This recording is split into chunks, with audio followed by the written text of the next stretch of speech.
The Bachelor of Vocational Education and Training program is designed mainly for individuals who are already in employment, maybe in a trade, maybe working within a TAFE kind of setting, maybe working within industry or business as a trainer, and who seek and who need to have a formal qualification. And the Bachelor of Vocational Education and Training provides that formal qualification.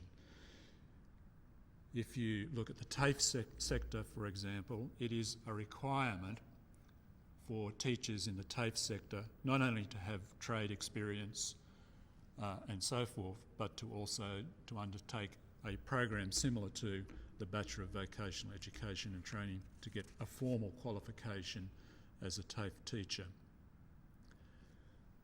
The other good thing about both these programs is that they also lead to the fourth year as well too. So if you're someone who thinks, well, I'd like to work within a daycare setting, I'm not really worried about teaching in a school setting, but later on you change your mind.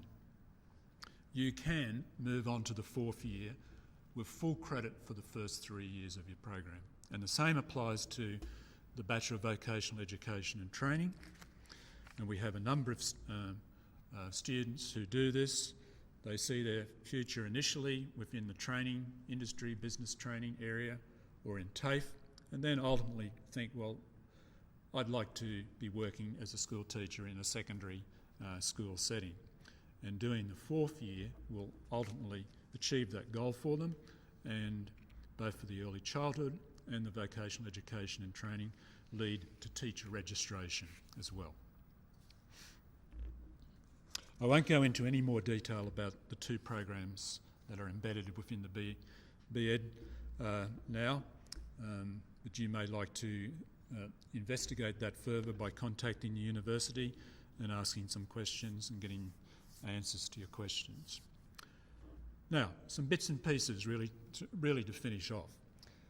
I just want to focus just for a few moments on those who've chosen the secondary specialisation. I mentioned before about discipline studies. It's a key feature of secondary teachers that they need to be experts within the subject area that they teach within a secondary school. It's a requirement of teacher registration in Queensland these days that it's not just one subject area. You have to be skilled in two teaching subject areas, two discipline studies areas. So the program is structured to allow you to do that. And we have approximately 30 different subject areas available to people who want to do the secondary specialisation to choose from. And they could choose, for example, accounting or business education, computer studies, English, modern history, drama, theatre studies, music, visual arts, special education, French, German, Indonesian, Japanese, and it goes on and on and on. Not all of the subject areas that are offered in secondary schools, but a sufficiently large choice to allow you to choose two of those areas. Again, without going into a lot of detail, we allow students to do either one of two things. One is to have what are called two majors. So students have to do a total of 14 discipline studies courses. They could do 7 of those courses, which is a major, in, say, English as an example, and another 7, or the remaining 7, in history as a second teaching area. And we regard that as being two majors, two subject area majors, two discipline studies area majors. You can also have take a different track. You could choose to be a real specialist in one area and have what's called an extended major. So you might do 10 courses in English or physics or chemistry or maths or whatever it might be, and your remaining 4 discipline studies courses in a different area, and that constitutes a minor subject area. Okay? And a lot of students do that. They're particularly keen on one subject in particular, and they really want to emphasise that in their studies, in their program. And the program allows that to happen. As with any program that you would follow in any university, it's important for you to know where to get information. If you're intending to enrol in the Bachelor of Education degree, you need to know where the handbook is, the handbook for the university, because it is in the handbook that the program is described in detail. And you can find the handbook simply by going through the USQ homepage under Programs and Courses. And it'll track down to Education and then the specific program that you're interested in, such as the Bachelor of Education degree. You don't have to know everything about the handbook entry because it's quite detailed and quite lengthy, but what you do need to know is the recommended enrolment structure that it is in your particular program.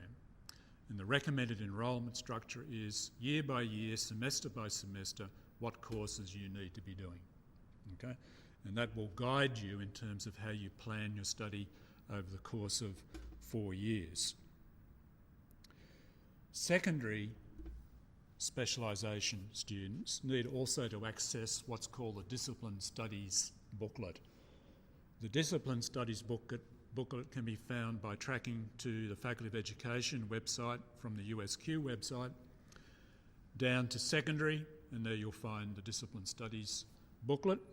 And in that booklet is identified all of the courses that you can choose from to do in your 2 teaching areas. And you select those two. Some of those courses in each area are compulsory, others there's choice from you. But that's where you get your your Discipline Studies courses from, and it's a very important reference for secondary students.